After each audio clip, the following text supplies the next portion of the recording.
अभी देखो, इसके पहले के इसमें हम लोगों ने क्या देखा था, क्लाइंट प्रोफाइल, जिसमें हम लोगों ने थोड़ा सा बहुत शॉर्ट में बबल डायग्राम, पाई डायग्राम और की प्लानिंग के बारे में देखा था। आज हम थोड़ा सा उसको डिटेल में देखेंगे। अब जैसे हम लोग मास्टर बेडरूम और किड्स बेडरूम, हर रूम के हिसाब से हर इसका बबल डायग्राम, उसका पाई डायग्राम और एरिया अलोकेशन ये बोलेंगे या की प्लानिंग बोलेंगे, वो चेंजेस होते हैं। ठीक है, तो सबसे पहले हम लोग मास्टर बेडरूम का देखेंगे, क्योंकि अभी हम लोग मास्टर बेडरूम का सीरीज़ कर रहे हैं, बेडरूम सीरीज़। तो इसमें क्या है कि बबल डायग्राम में सबसे पहला तो आपको फर्नीचर के बारे में फोकस करना है। कौन सा एरिया सबसे ज़्यादा है, तो बेड है। अब बेड डायरेक्ट दरवाजे से मिलता है क्या, नहीं। तो बेड हम लोग कैसे पास करेंगे, एक तो एक साइड में टीवी यूनिट होगा, राइट, बेड है तो उसी के साथ साथ वार्डरोब तो रहेगा ही रहेगा। ठीक है, सो वार्डरोब, उसके साथ साथ आपका ड्रेसिंग, छोटा सा ड्रेसिंग। अब बेड के बाजू में ड्रेसिंग हो सकता है या ड्रेसिंग पहले भी हो सकता। उसी के साथ साथ आपका क्या रहेगा, आपका रहेगा एक टीवी यूनिट अगर देते हैं तो, और स्टडी टेबल अगर वर्किंग या स्टडी टेबल देना है तो।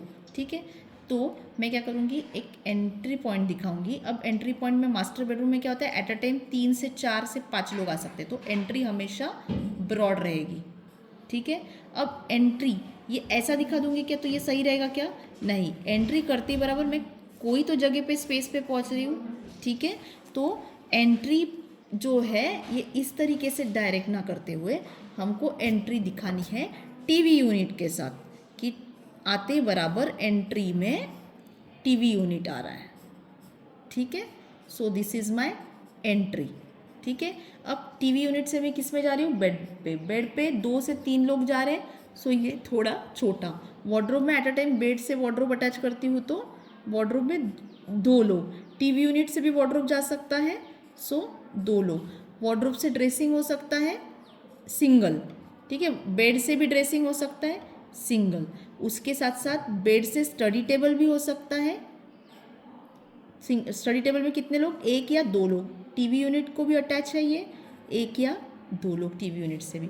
अब वार्डरोब से direct TV unit study table इसमें भी हो सकता है, तो हाँ, बट कोशिश करो बबल डायग्राम में कि ये चीज़ क्रॉस ना हो पाए। ठीक है, क्यों, क्योंकि अगर मुझे जाना है, पास होना है, तो मैं वार्डरोब के थ्रू बेड और बेड के थ्रू स्टडी टेबल पे जा सकती हूँ। क्लियर है, सो बबल डायग्राम हमेशा कोशिश करना, नेटवर्किंग, इसको नेटवर्किंग डायग्राम भी बोलते हैं, इसको कभी भी क्रॉसिंग नहीं होना चाहिए। अब वही बात चिल्ड्रंस बेडरूम में, चिल्ड्रंस बेडरूम में क्या क्या आता है, तो डेफिनेटली बेड आएगा चिल्ड्रंस बेडरूम में। ठीक है, उसके साथ साथ स्टडी टेबल आएगा, काफ़ी बड़ा स्टडी टेबल। ठीक है, उसके साथ साथ क्या रहेगा उनका, उनका रहेगा वार्डरोब और ड्रेसिंग। ड्रेसिंग अब मैंने थोड़ा सा चेंज कर दिया, और वार्डरोब। ठीक है, उसके बाद प्ले सेक्शन भी आ सकता है, सो प्ले सेक्शन भी है उसका, प्ले सेक्शन बोलो स्टडी टेबल। अब इनका एंट्री जो है, एंट्री में ही मैं स्टडी टेबल भी दे सकती है, प्ले सेक्शन।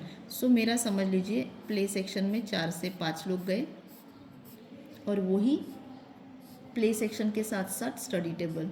सो ये दोनों भी मैंने एंट्री करवा दी यहाँ से।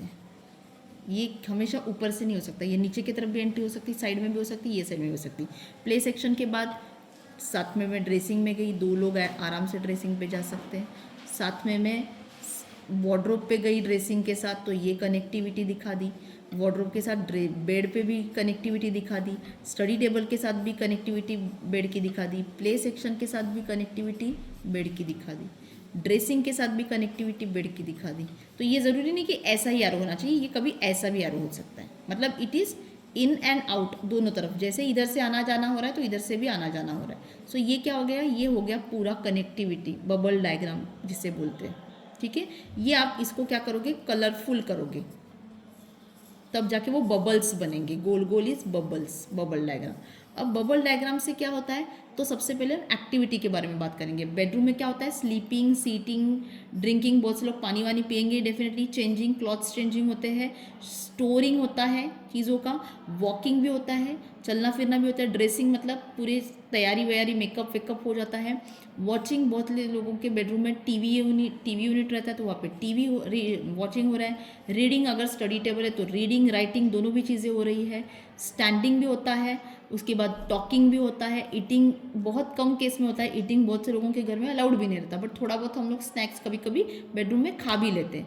उसके साथ साथ अभी वर्क फ्रॉम होम का मोड आ गया है, तो बहुत से घरों में वर्किंग जो रहता है ऑफिस डेस्क जैसे, जिसको हम स्टडी टेबल भी बोल सकते हैं, वो भी आ गया। तो working and so on is important, क्योंकि बहुत से एक्टिविटीज़ नहीं कंसिडरेबल हो रहे, जो कि वो भी हो सकते हैं। It is depend on her client के हिसाब से अलग अलग चेंजेस है, ठीक है।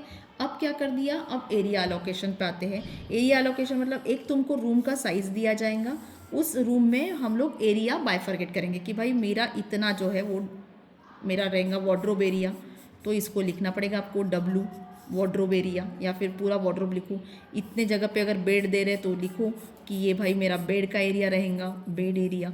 इतने जगह पे अगर तुम टीवी यूनिट दे या स्टडी टेबल दे रहे तो इतने जगह पे लिखो टीवी यूनिट, इतने जगह पे लिखो स्टडी टेबल, ठीक है। यहाँ से अगर एंट्री है तो ये एंट्री।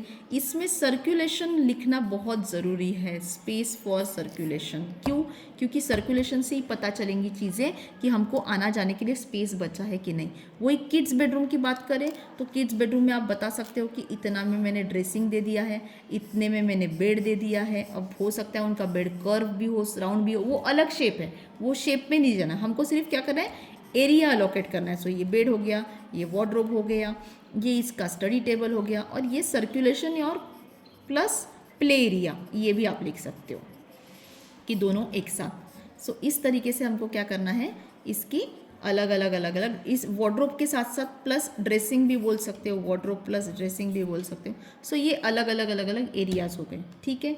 अब यही एरिया कितने एरिया को कितना परसेंटेज का दिया, जैसे कि मैंने बेड को दे दिया है समझ लो 40% एरिया, वार्डरोब को दे दिया है मैंने 20%, सर्कुलेशन को मैंने दे दिया है near by 30%। So 30 20 50, 50 plus 40 is 90 and 10% मैंने दे दिया है ये। तो इसी के हिसाब से समझ लो, इसको 1, इसको 2, इसको 3 और इसको 4 नंबर। तो मैं यहाँ पे क्या करूँगी, 4 डिविजन्स दे दूँगी या 5 डिविजन्स दे दूँगी, जो भी जितने भी नंबर ऑफ डिवीजन है। ड्रेसिंग को भी 3rd दे दिया होगा। सो वो यहाँ पे 1 बड़ा है बेड का, सर्कुलेशन 3 है, फिर यहाँ पे 1 2 है और यहाँ पे 3 है। सो इस तरीके से, और ये 4 नंबर।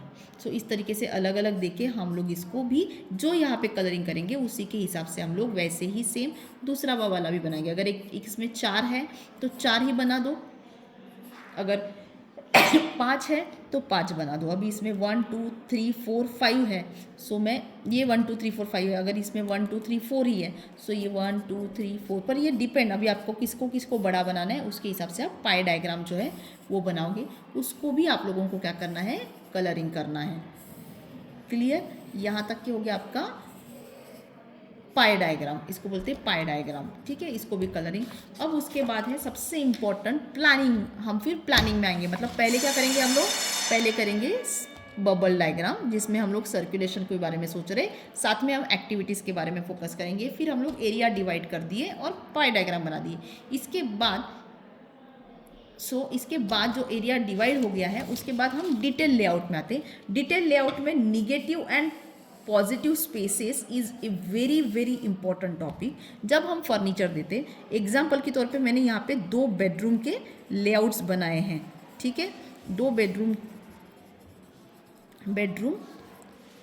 लेआउट। तो ये जो बेडरूम लेआउट है इसमें मैंने क्या किया है, बेडरूम लेआउट में आपको यहाँ पे मैंने दरवाज़ा खोल दिया, ये स्पेस मैंने छोड़ दी, तो ये क्या बन गई, यहाँ पे जाले बनना चालू हो जाएगा, ये बन गई निगेटिव, ठीक है। वही यहाँ पे मैंने बेड डाल दिया, थोड़ा साइड टेबल दीवार से हटके कर दिया, ये स्पेस क्या बन गई, निगेटिव। क्लियर है? उसके साथ साथ अब ये स्टडी टेबल यहाँ से चिपक के है, तो ये स्पेस क्या हो जाएंगी, डेफिनेटली पॉजिटिव बन जाएंगी। इधर कोई पेन गिरने के चांसेस नहीं, बट वही अगर थोड़ा सा हटके कर दिया रहता था तो फिर ये निगेटिव बन जाती थी। तो हम लोगों को कभी भी निगेटिव स्पेस प्लानिंग में नहीं रखना है, जिसमें क्या लगेगा, जाला लगेगा, चीज़ें गिरेंगी, फिर हम लोग नहीं निकाल पाएंगे। बेड भी हम लोग क्या करेंगे, कोशिश करेंगे इसको वॉल को टच करते हुए चिपका के बना दिया जाए। और ये प्लानिंग में देखोगे तो वार्डरोब क्या कर दिया, पूरा एंड तक के खींच लिया है। स्टडी टेबल तो पहले से ही चिपका था, टीवी यूनिट भी पहले से था, यहाँ पे साइड टेबल पूरा चिपका दिया है। तो यहाँ पे क्या हो गया, all spaces are positive, all spaces are positive. Even आप सोचोगे कि मैडम ये स्पेस और ये स्पेस, ये सारे स्पेसेस जो है ये पॉजिटिव ही कहलाएंगे, क्योंकि यहाँ पे कुछ सर्क्यूलेशन की एक्टिविटी हो रही है। और कभी भी याद रखना, सर्क्यूलेशन के लिए अगर आपको प्लानिंग अच्छा करना है आपका, तो कम से कम minimum 30 to 40% area it should be for circulation. Clear है? हाँ, अगर ये भी डिपेंड है आपका रूम कौन सा है। अगर वही लिविंग रूम आता है, लिविंग रूम में क्या होता है, गैदरिंग ऑफ पीपल्स बहुत ज़्यादा होते हैं, तो ये 40 to 50% हो जाएगा सर्कुलेशन। फर्नीचर थोड़ा कम आएगा। बेडरूम में 30 to 40, किचन में 25 to 30, कोई भी सर्कुलेशन 25 to 30 से नीचे नहीं जाना चाहिए, नहीं तो कहेंगे क्लटर्ड प्लानिंग बोलेंगे, बहुत कॉम्पैक्ट प्लानिंग बोलेंगे, स्पेशियस प्लानिंग उसको नहीं बोलेंगे। तो जब भी हम फर्नीचर लेआउट सोचेंगे, प्लानिंग करेंगे, तो हमको क्या सोचना है, सबसे पहले तो हमको सोचना है बबल डायग्राम, फिर उसके बाद सोचना है पाई डायग्राम विथ एक्टिविटी, फिर आप आओगे एरिया अलोकेशन, और एरिया अलोकेशन के बाद आएंगे आप फर्नीचर डालेंगे, जिसको निगेटिव और पॉजिटिव स्पेसेस को सोचते हुए हम लोग फर्नीचर्स डालेंगे। फिर लास्ट में आएंगे फिर हम लोग प्रॉपर एक फर्नीचर लेआउट पे, कि जिसको हम थ्रू द डायमेंशंस पे वर्कआउट करेंगे। क्लियर है? तो